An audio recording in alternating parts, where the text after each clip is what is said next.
Bueno, muy buenos días de nuevo y de nuevo bienvenidos a esta casa. Vamos a continuar con el congreso que iniciamos ayer. Como sabréis muchos de vosotros, en este mandato, en la presidencia, nos propusimos el trabajar, el avanzar en igualdad de género.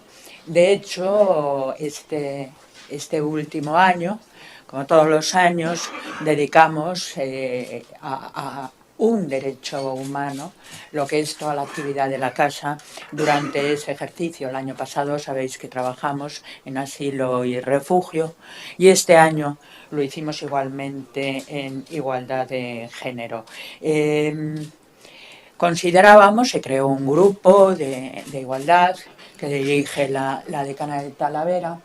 Y entonces lo primero que nos planteábamos es que era necesario saber cuál era la situación real.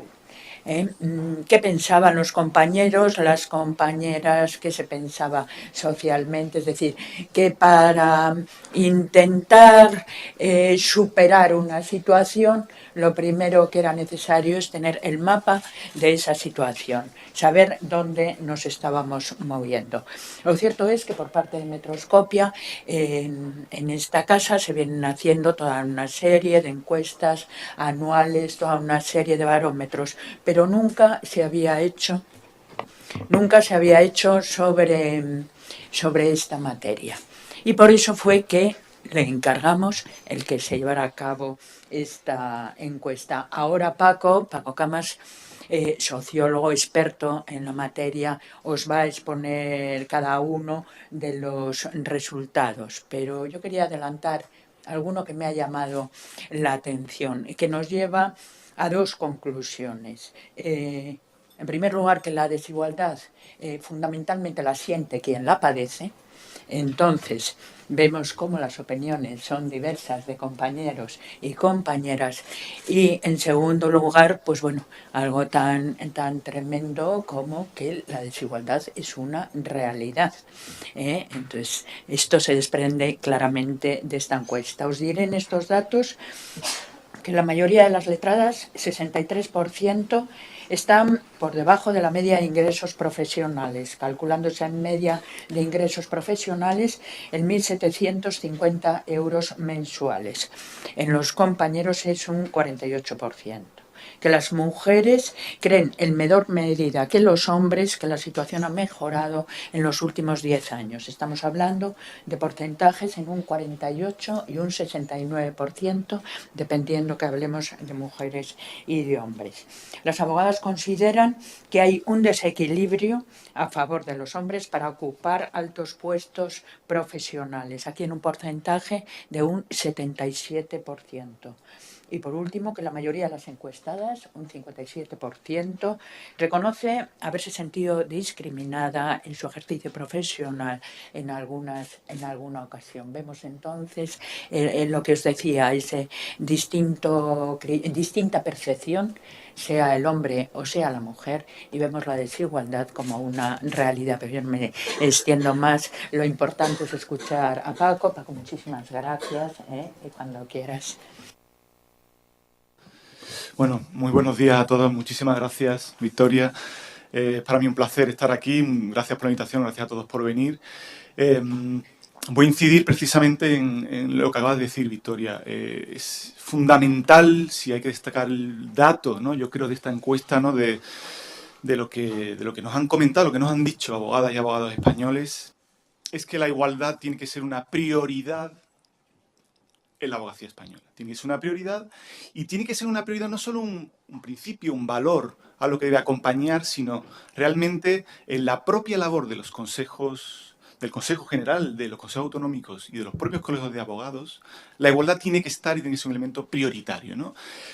Esto es un consenso mayoritario entre los abogados, y eso quiere decir que algo se está avanzando y que hay un cierto impulso por la igualdad, ¿no? Por lo tanto, yo considero que esta es la primera encuesta, siempre hay una primera vez, ¿no? Eso quiere decir que habrá más seguramente y que habrá que seguir indagando sobre esto. Y, pues, evidentemente hay un consenso claro en que la igualdad es una prioridad. Pero esto no nos puede cegar y no nos puede dejar de ver que, aunque existe este acuerdo mayoritario entre abogadas y abogados, las diferentes percepciones entre abogadas y entre abogados son muy diferentes, sustancialmente distintas. Antes de ahondar en esta cuestión, que es la que considero principal y que también ha comentado muy bien Victoria, quiero decir, bueno, algunos aspectos técnicos de cómo se ha hecho esta encuesta, ¿no? Esta encuesta se ha realizado a 2.000 abogadas y abogados representativos del conjunto total de abogados en España. Se ha realizado de manera telefónica, se ha contado con ellos y a esto hay que decir que la colaboración ha sido magnífica, ¿eh? Es decir, que en algunos casos incluso se nos ha hasta agradecido que se haya hecho este tipo de encuestas, porque había una necesidad en muchas de las personas que han respondido de expresarse y de dar su opinión sobre esta materia, ¿no? Había esa necesidad de hacerlo, ¿no? Por lo tanto, yo creo que es acertado. Decir, bueno, algunos datos un poco más técnicos, que los porcentajes de los que vamos a hablar aquí tienen un cierto margen de error. Ya sabéis que una muestra representativa de una población más amplia siempre tiene un margen de error alrededor de los 2 puntos porcentuales.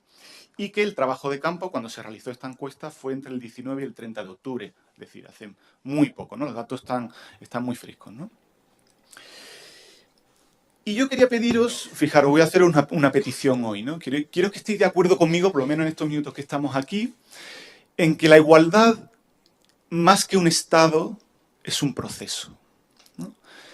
No se está tanto en igualdad, no es un estado, sino que estamos siempre construyendo esa igualdad, ¿no? Y por eso podemos hablar de grados, de niveles, de intensidades, ¿no? Y sin embargo, al mismo tiempo que os hago esta petición, os digo que lo que vamos a presentar aquí es una foto fija. Es lo que hemos observado en un momento determinado y vamos a hacer una radiografía de qué diagnóstico hacen abogadas y abogados respecto a la igualdad que viven en la profesión, ¿no?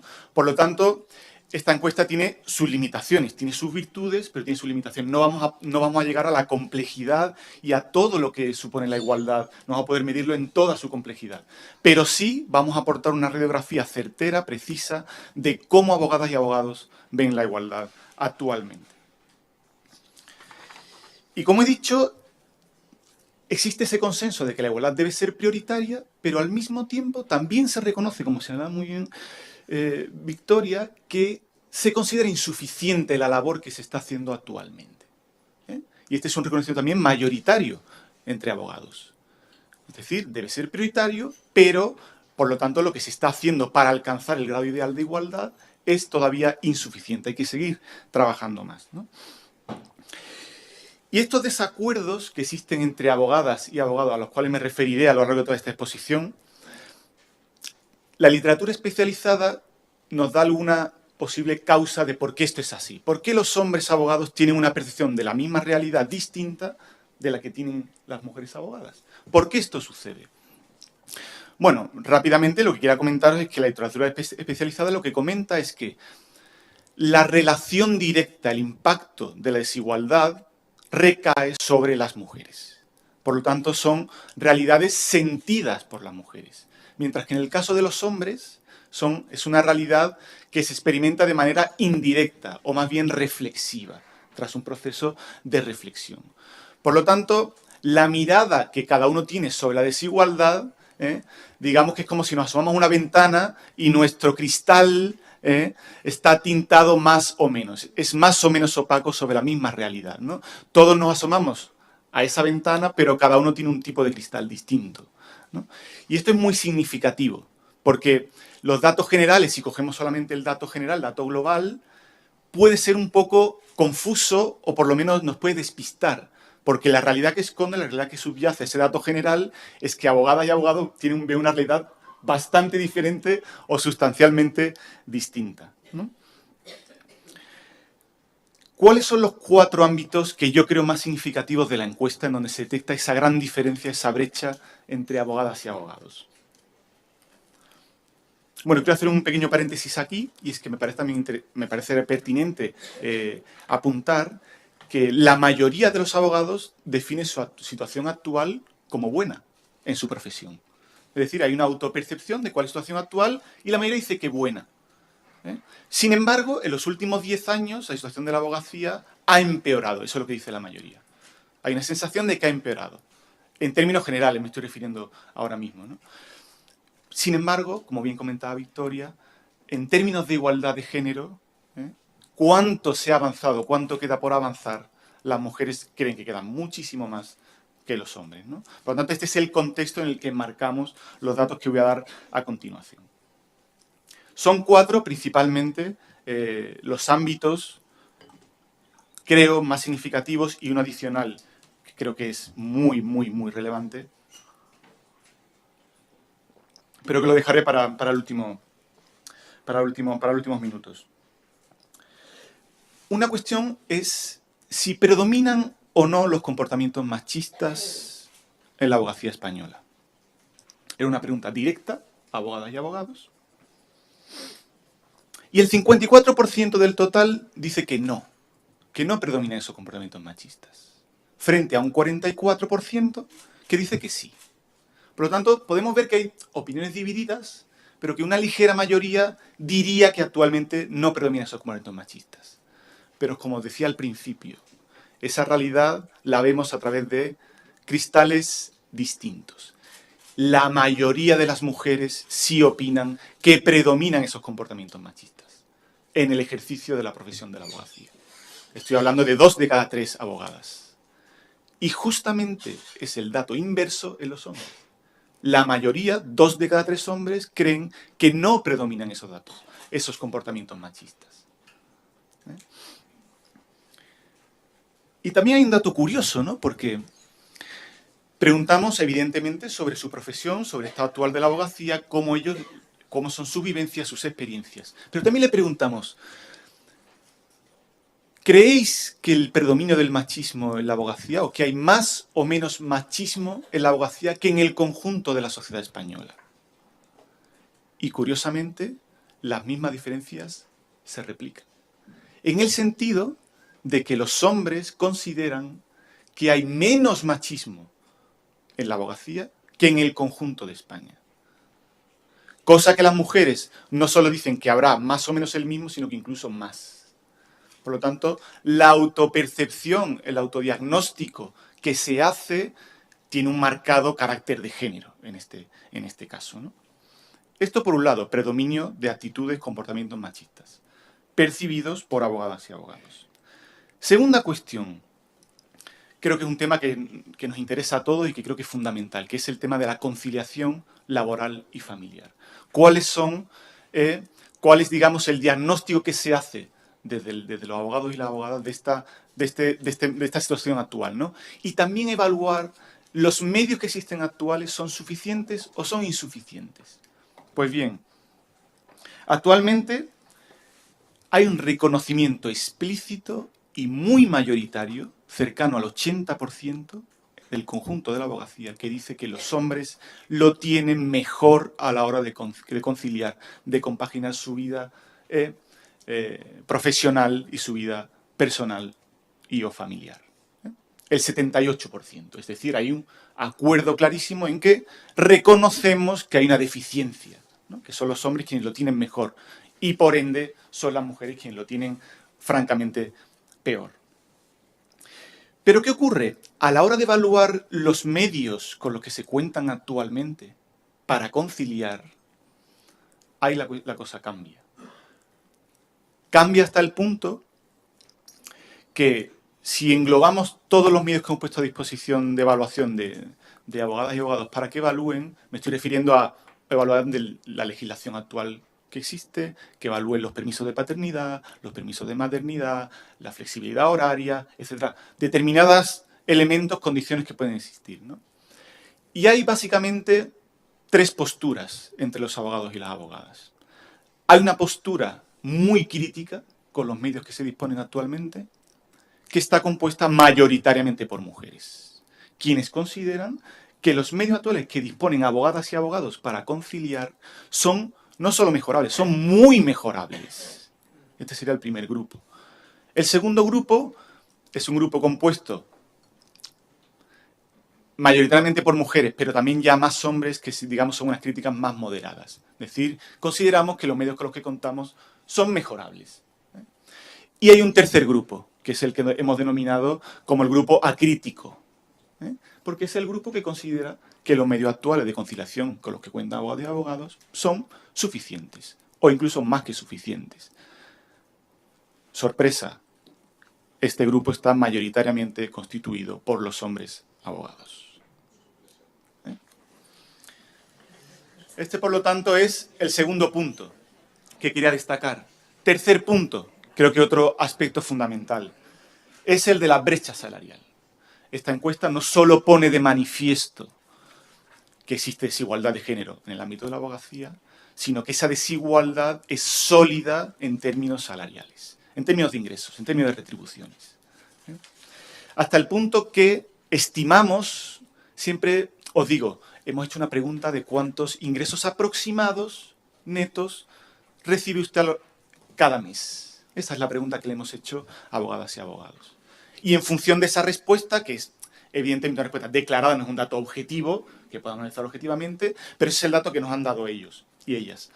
Pues cogiendo esos datos hemos estimado que aproximadamente las mujeres ingresarían un 20% menos al mes que los hombres. Para llegar a este dato, os digo, porque la primera cuestión que nos podemos plantear es, claro, si vemos el perfil sociodemográfico de la abogacía española, vemos que las mujeres son mayoría entre los menores de 40 años y los hombres son mayoría entre los de más de 50.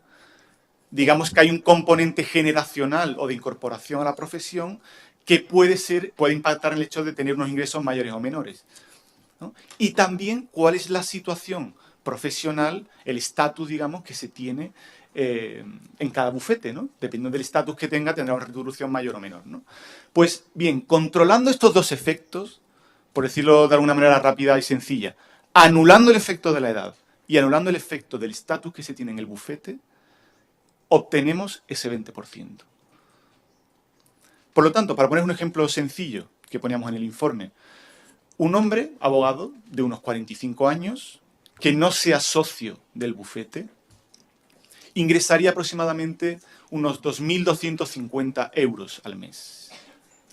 Mientras que una abogada de la misma edad, 45 años, y con la misma condición de estatus laboral, cobraría 1.800. Es decir, 450 euros menos, un 20% menos. Este es el dato, digamos, el dato que manejamos, ¿no? Esta es la estimación que hacemos, es aproximada, lo sabemos, pero coincide con otros estudios que se vienen haciendo desde hace mucho tiempo analizando la estructura salarial de España, no solo en estas profesiones, sino en todas las profesiones, que está alrededor del 20%. Eso aporta solidez a nuestros datos y nos dice que no es especialmente distinto entre abogados que entre el mundo de la sociedad. Pero claro, ¿cuál es la percepción que se tiene sobre la desigualdad salarial? Es muy diferente, es muy distinta. 2 de cada 3 hombres consideran que actualmente hombres y mujeres ingresan más o menos lo mismo. Estamos hablando alrededor de un 60%. Mientras que en el otro lado, es otra vez otra imagen invertida desde otro punto de vista entre las abogadas, ellas consideran el 60%, más del 60%, 2 de cada 3, que son los hombres quienes tienen más retribuciones que las mujeres. Que se correspondería efectivamente con el dato que hemos conseguido a partir de la información que nos han facilitado. ¿De acuerdo? Por lo tanto, la percepción es absolutamente distinta. ¿Cómo se distribuye esta brecha salarial? Perdón, que he olvidado que tenía la diapositiva, entonces nos estoy mostrando algunos gráficos que tenemos en cuenta, pero no. Este es el gráfico, ¿no? Como comentaba Victoria, la mediana de ingresos estaría actualmente alrededor de los 1.750 euros. Es decir, si dividimos a los abogados en 2 grupos iguales, ¿vale? ¿Quiénes cobrarían? ¿Cuál es el salario de un grupo del 50% y otro grupo del 50%? Que quien divide en 2 grupos iguales a abogados y abogadas en España en función del salario serían 1.750. Y las mujeres son la mayoría entre quienes cobran menos, están por debajo de la mediana de ingresos. Y los hombres son mayoría entre quienes están por encima de la mediana de ingresos. El dato fundamental aquí es que, claro, evidentemente, como se observa muy bien en el gráfico, la principal diferencia se encuentra en los extremos. Es decir, entre quienes ingresarían más de 5.000 euros, el 10% de los abogados en España cobraría o ingresaría más de 5.000 euros al mes, cuando entre las mujeres solo el 2%. Y si nos vamos a la otra cola de la curva, entre quienes cobran menos de 500 euros o menos de 1.000 euros, son mayoría las mujeres. Por lo tanto, esa es la gran diferencia, cómo se distribuye el salario y cómo se observa perfectamente la brecha salarial.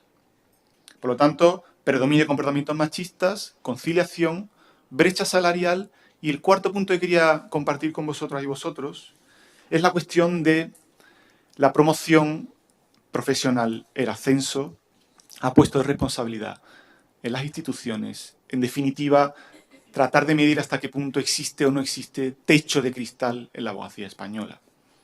Los datos demuestran que sí y que esa brecha es bastante sólida y que la reconocen tanto hombres como mujeres, más evidentemente las mujeres que los hombres. Es curioso porque hay un consenso absolutamente fundamental entre todos los abogados que si le preguntamos cuáles son los factores que determinan el éxito en la profesión, coinciden casi al milímetro. ¿Cuáles son esos factores fundamentales? 1, los contactos. 2, los méritos profesionales, en este orden, en este orden de importancia. 2, los méritos. Y, en tercer lugar,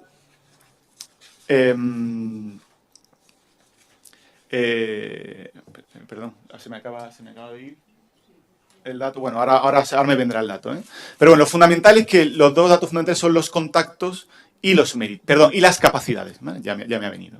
Es decir, las capacidades, el talento, digamos, que las aptitudes con las que los abogados y abogadas cuentan, ¿no? Esos son los 3 factores: contactos, méritos y capacidades. Por lo tanto, ellos perciben absolutamente que esos son los factores, no hay otros. Y no hay diferencia entre hombres y mujeres. Identifican eso. Es decir, si situamos a los contactos como el primer factor, queremos decir que el capital social en el mundo de la abogacía es absolutamente fundamental para promocionar y obtener éxito, ¿no? Es algo evidente, ¿no? Pero claro, cuando le preguntamos ¿quiénes cuentan con más obstáculos? ¿Mujeres u hombres? Para ascender profesionalmente, para ascender en la abogacía. Se reconoce que efectivamente son los hombres quienes cuentan con menos obstáculos y por ende son las mujeres quienes tendrían más dificultades para ascender a puestos de responsabilidad. Y este dato se puede derivar a cuál es la representación o la percepción que se tiene sobre la representación de las mujeres y los hombres actualmente en las principales instituciones de la abogacía o en los principales despachos.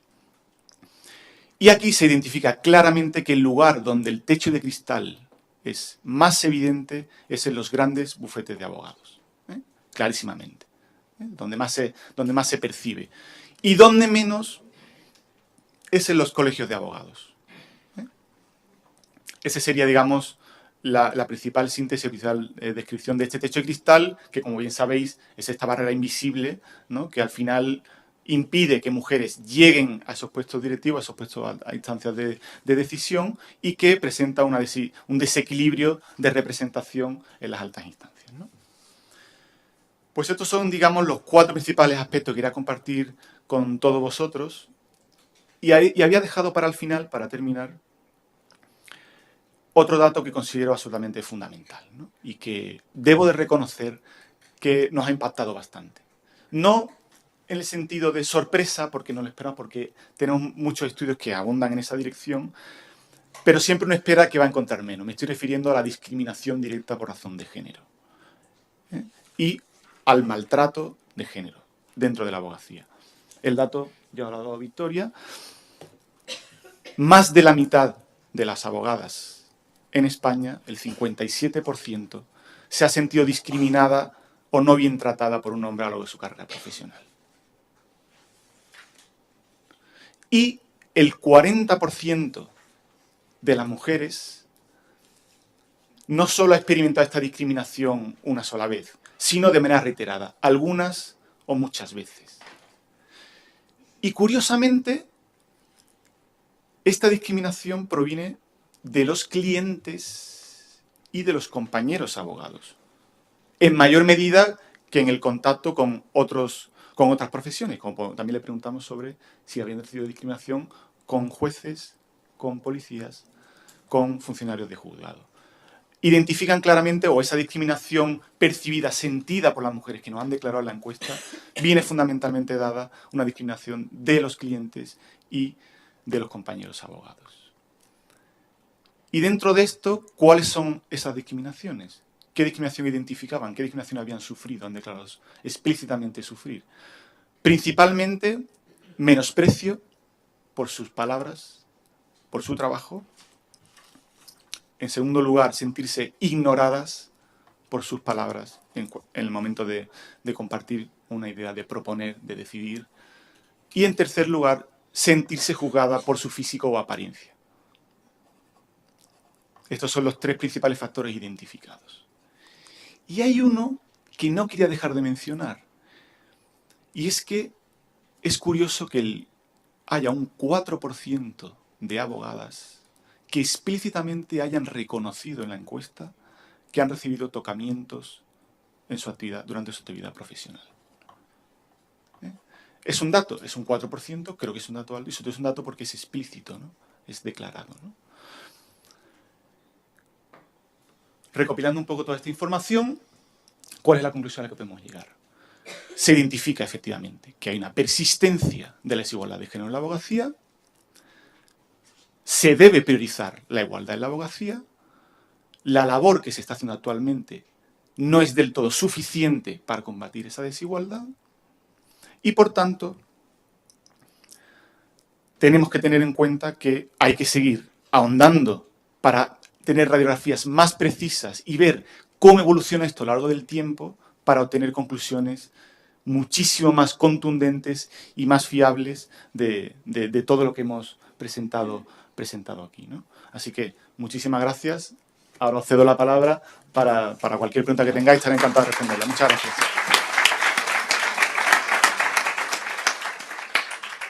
Muchísimas gracias a ti, Paco. Yo añadiría, fíjate, otra fórmula, digamos, de discriminación, que es la sorpresa, ¿no? Eso de, anda, mira la que listuca, ¿no? Y entonces llama la atención porque sabía una cosa bien, ¿no? Eso, yo eso nunca lo oí decir, de no, hombre, mira cuánto sabe. Nada, bueno, pues me parece que eso. Todavía quería, para empezar un poco el diálogo, preguntarte una cosa. En el tema de la brecha salarial, has anulado el concepto, claro, lógicamente, de la antigüedad, como has anulado el del lugar que se ocupa en el despacho. Pero yo me pregunto, ¿has considerado el tiempo de dedicación al trabajo? Y lo pongo en relación. Quiero decir, cuando estás diciendo que existe esa brecha salarial, ese porcentaje, ¿estamos a igualdad de dedicación en el trabajo o con el factor anterior, el factor de la conciliación? A mí se me está facilitando que me vaya a mi casa, que me empiece a encargar de otras 400 cosas distintas, entonces estoy dedicando menos tiempo al trabajo y así, claro, lógicamente van a suceder dos cosas, una que voy a ganar menos y otra que no voy a subir en la profesión para nada, porque eso es un poco una trampa, ¿no? El primer factor, la conciliación, nos lleva a esto, claro, gano menos y además no asciendo ni de broma porque trabajo la mitad de horas. Eso es. Totalmente. De hecho, claro, evidentemente todos los datos están muy interrelacionados. No podemos entender la brecha salarial sin entender que si no se cuenta con los medios para conciliar, no son suficientes, eso tiene un impacto tremendo en las retribuciones que se tienen, ¿no? Eso es algo evidente. Claro, es difícil, mediante solamente una encuesta de este tipo, llegar a discernir hasta qué punto esa brecha salarial es una consecuencia directa de eso. Pero, quiero decir, la correlación es obvia, ¿no? Es curioso, ahora que lo mencionaba Victoria, que también le hemos preguntado si consideraban que el tiempo que le dedican al ejercicio de la profesión era suficiente o no. Y la amplia mayoría consideraba que sí, que era suficiente, tanto abogadas como abogados. Y claro, le preguntamos, ¿y consideras suficiente el tiempo que le dedicas a la familia y a la cuestión personal? No era suficiente. ¿Vale? Y eso te lo reconocían ambos por igual. Sin embargo, claro, si consideramos que no cuentan con los mismos medios, evidentemente las facilidades o los obstáculos que pueden encontrar para eso son absolutamente evidentes. Pero sí, detrás de la brecha salarial evidentemente está la cuestión de la conciliación, que afecta directamente, claro que sí. ¿Queréis? Sí. Buenos días. Buenos días. No sé si en el estudio han podido observar, porque veo que se hace mucha incidencia en la visión que tienen los hombres frente a las mujeres. Bueno, Eva de Castilla-La Mancha Media. Pero, por ejemplo, si extrapolamos esos datos al periodismo, que es lo que nos afecta, pues nosotros nos encontramos con que la conciliación es una falacia cuando tenemos superiores mujeres. No puedes tener un puesto directivo porque tienes que estar entregada a la causa con un horario que sabes cuándo entras pero no cuándo sales, y cuando asumes una función directiva no puedes tener una reducción de jornada porque las mujeres no entienden que queramos entrar y salir a una hora. Es decir, si asumes un puesto directivo es para estar full time. Quiero decir que es verdad que los hombres tienen otra percepción, pero creo que las mujeres también, muchas con puestos directivos, tienen una visión totalmente deformada, y es que la conciliación laboral está reñida con un turno de entrada y de salida. Gracias. Sí, claro, efectivamente. Evidentemente, adquirir un puesto de responsabilidad y de decisión tiene una consecuencia muy clara, es el tiempo que le tienes que dedicar, evidentemente. La cuestión está en que, asumiendo que tenemos que dedicarle ese tiempo, ¿cuáles son las posibilidades que tengo para gestionar mejor mi vida profesional? Porque aunque yo tenga ese puesto de responsabilidad, evidentemente no puedo dejar de lado, o no pretender dejar de lado la otra parte de mi vida, ¿no? Etcétera, etcétera. Entonces, asumiendo que yo sé que tengo que adquirir eso, lo que tienen que aplicarse son medios suficientes para que eso se pueda dar. Y que esos medios tengan en cuenta que deben aplicarse la misma medida para hombres y para mujeres. Porque poner el foco, a lo mejor, desde mi punto de vista, solo en las mujeres es asumir implícitamente que son ellas quienes tienen que seguir haciéndose cargo de las cuestiones de cuidados, de las cuestiones del hogar, etcétera, etcétera, ¿no? Entonces, yo creo, desde ese punto de vista, en mi visión, es que necesitamos de mejores medios y de más medios para hacer eso. ¿Tenemos alguna pregunta más? Sí.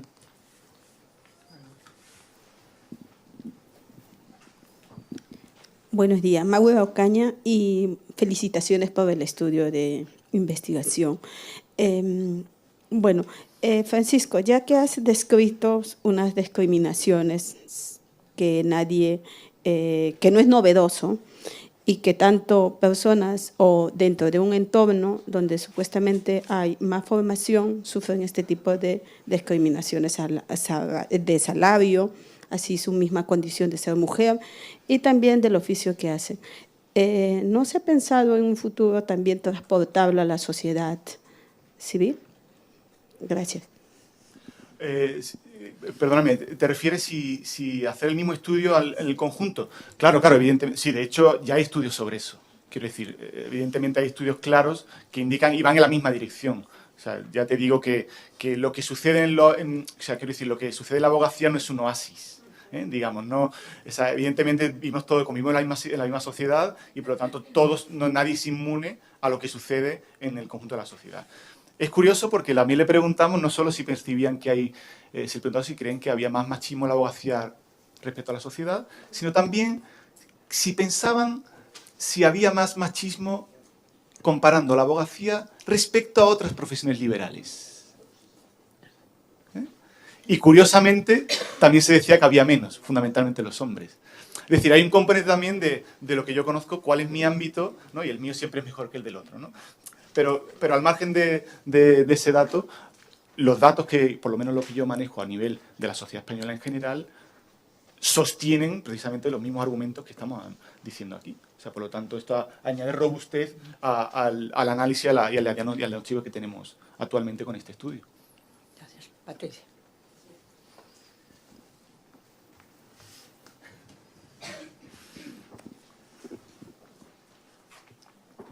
Buenos días, Patricia Rossetti de la cadena COPE. Yo quería preguntar por algo que no sé si está muy relacionado con esto, pero quería preguntarle en especial a Victoria Ortega por el espectáculo de esta madrugada de las elecciones del Colegio de Abogados de Madrid y por la agresión que ha sufrido Sonia Gumper por parte de un hombre. Bueno, vamos a ver. Yo respecto a eso solo puedo decir dos cosas. La violencia, cualquier tipo de violencia en cualquier circunstancia es absolutamente reprobable, es absolutamente rechazable. Y desde esta casa siempre se ha condenado cualquier fórmula de violencia. Digo eso sin prejuzgar ningún tipo de hecho, sino como declaración formal. En segundo lugar, lo has denominado espectáculo, vamos a decir, los hechos sucedidos ya no solo anoche, sino durante ciertos días en la secuencia del proceso electoral, sí me parece que efectivamente es también, digamos, impresentable, en muchas actuaciones. Creo que esta casa debe hacer una reflexión sobre este tipo de actuaciones y lo haremos. Lo haremos para dar a la sociedad la imagen de lo que realmente es la abogacía. Eso es lo que te puedo contestar, Patricia.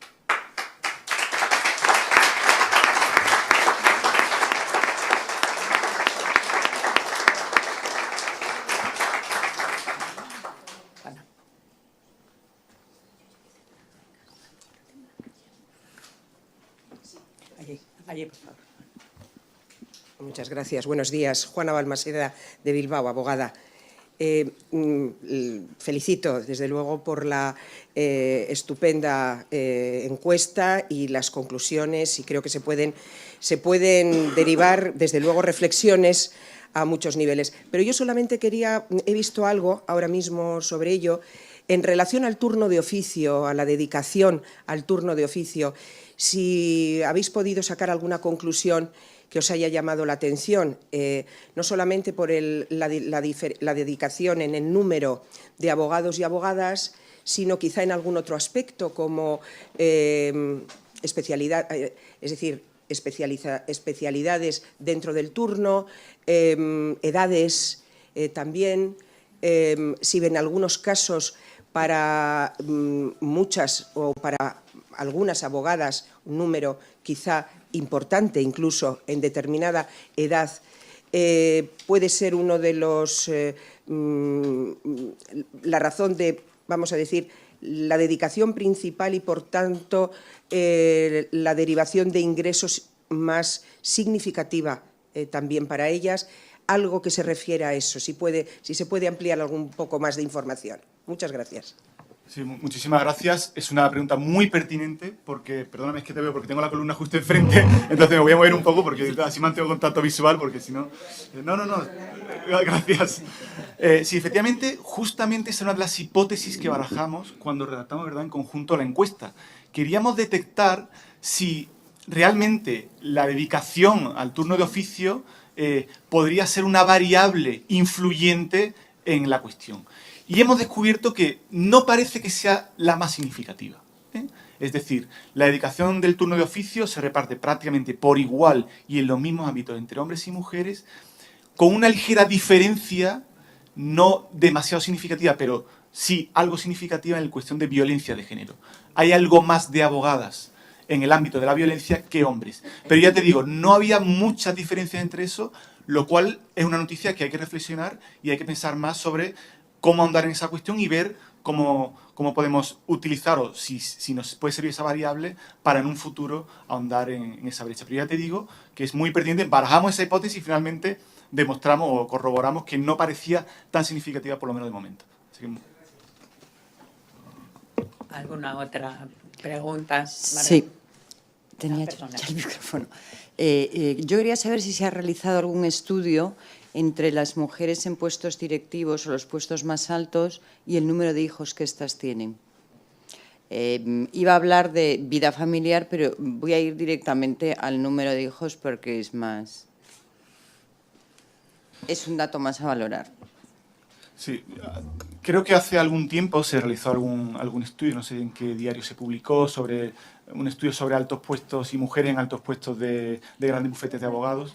No recuerdo si incluíamos una pregunta de ese tipo. Esa es una pregunta que sí hemos incluido en esta encuesta, el número de hijos como variable que pudiera intervenir en este sentido, y no interviene. Es decir, sí es cierto que los hombres declaran tener más hijos que las mujeres en general, y sobre todo las mujeres abogadas jóvenes son quienes menos hijos tienen.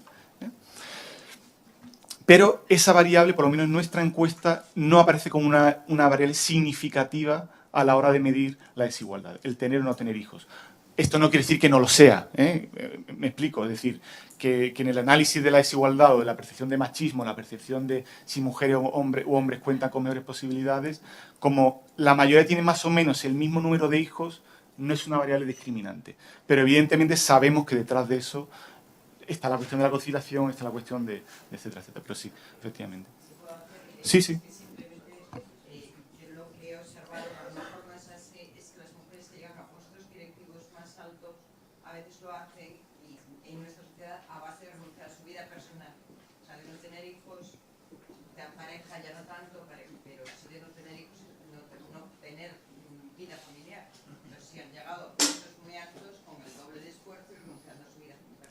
Eso es. Lo que sí hay es un reconocimiento claro, muchísimo mayor entre las mujeres que entre los hombres, que los hijos o el tener hijos a cargo o familiares a los que cuidar o familiares dependientes es un obstáculo para acceder a ese tipo de puestos. Ese reconocimiento es explícito y está, pero está sobre todo entre las mujeres, no tanto entre los hombres. Por lo tanto, esa percepción existe, o sea, la tienen los abogados y abogadas españoles. Gracias. Soy Marga Cerro, la decana del Colegio de Abogados de Talavera. Y precisamente por ser decana hay un dato que me ha sorprendido y era la percepción que tienen los compañeros y compañeras en cuanto a la representación institucional de las abogadas en los colegios, que me parece que es una percepción errónea por los datos objetivos que existen. Sin embargo, ellas piensan que no hay infrarrepresentación y que hay casi una representación muy equilibrada en los colegios. No sé si por falta de información, es decir, porque no han llegado a saber si es cierto o porque esa percepción no la entiendo. Pues una buenísima pregunta, ¿no? Evidentemente ahí lo que estamos detectando es que, por un lado, la percepción que ellas tienen y que ellos tienen sobre eso, que no se corresponda con la realidad, quiere decir que o bien no conoce la realidad tal y como es, o simplemente la propia imagen construida respecto a los distintos ámbitos institucionales de la abogacía es diferente. Entonces, ese es un análisis que tenemos que hacer a partir de ahora. Es decir, me alegro muchísimo que esté la colación eso, porque eso es la profundización que tenemos que hacer para discernir por qué esa brecha respecto a la realidad, ¿no? Pero ¿sabes qué he no tengo una pregunta, digamos, de respuesta. Sí, he llegado a pensar eso, digo, ¿se nos escucha más o se nos ve más que a ellos? Pues, digo, no, en fin, pues ¿sabes? quizás puede ir por ahí. Muchas veces que hay una percepción mayor o menor, justo cuando leemos, quizás lo hacemos dentro de un tiempo y si no está tan mediatizado o no hay tanta información o tantas mujeres, digamos, representativas tal y cual, a lo mejor ese porcentaje puede bajar porque es una mera percepción. Y luego pensé que era precisamente por hacer este año esta encuesta y ser Victoria presidenta del Consejo. Quiero decir, que la máxima representación actualmente sea una mujer, la percepción que se puede llegar a tener es que realmente las mujeres a nivel institucional estamos representadas, que es cierto. Lo que pasa es que en datos la máxima sí, pero luego en datos de colegio pues no es así. Claro, y además eso lo que nos indica, yo creo, de una manera indirecta, es el trabajo que hay que hacer para conocer mejor la realidad, para que los abogados conozcan mucho mejor, para poder diagnosticar efectivamente lo que tiene. Necesitamos una mayor visibilización de la realidad de hombres y mujeres a nivel de representación para que se conozcan. Porque de hecho son bastante pocos quienes conocen si en su colegio hay o no un plan de igualdad. Bien, claro. Sí, buenos días. Soy Juana Malca. Quería saber si en el estudio se ha visto que las conductas machistas no necesariamente son por cuestión de sexo, sino por cuestión de formación, de conocimiento, porque a veces dentro de las mismas mujeres existen muchas conductas machistas. Bien, fundamentalmente es un componente de género. La discriminación y la brecha y la desigualdad es estrictamente y claramente un componente de género. Es decir, que la discriminación que se produce, la desigualdad que se produce porque son mujeres. Y esa discriminación se realiza y se detecta y se percibe entre las abogadas claramente con discriminación de hombres hacia las mujeres. De hecho, hemos incluido una pregunta sobre si se siente usted tratada de manera distinta en función de si le trata a un hombre o le trata a una mujer. Y la amplia mayoría dice que no mucho, que la diferencia no es tanta. Pero entre las mujeres abogadas, cuando les trata un hombre o le dirige la palabra a un hombre, sí hay mucha más diferencia. Y la percepción, cómo ellas se sienten cuando le dirige la palabra a un hombre, es distinta. Por lo tanto, el componente de género es clarísimo y el componente es de hombres hacia mujeres. Eso es algo evidente. Hay una última pregunta, porque se nos acaba el tiempo. Pues sí que impresionó con esto de la última pregunta, ¿no? Tampoco era para tanto. Bueno, pues en ese caso, Paco, muchísimas gracias. Nos ha sido, de verdad, y nos será de muchísima utilidad. Y yo creo que ya como conclusión, bueno, pues podemos dejar el hecho de que la igualdad de género en la abogacía está lejos de ser una realidad y que tiene que seguir siendo un objetivo prioritario de esta casa el conseguirlo. Muchísimas gracias, Paco, y continuamos con el Congreso.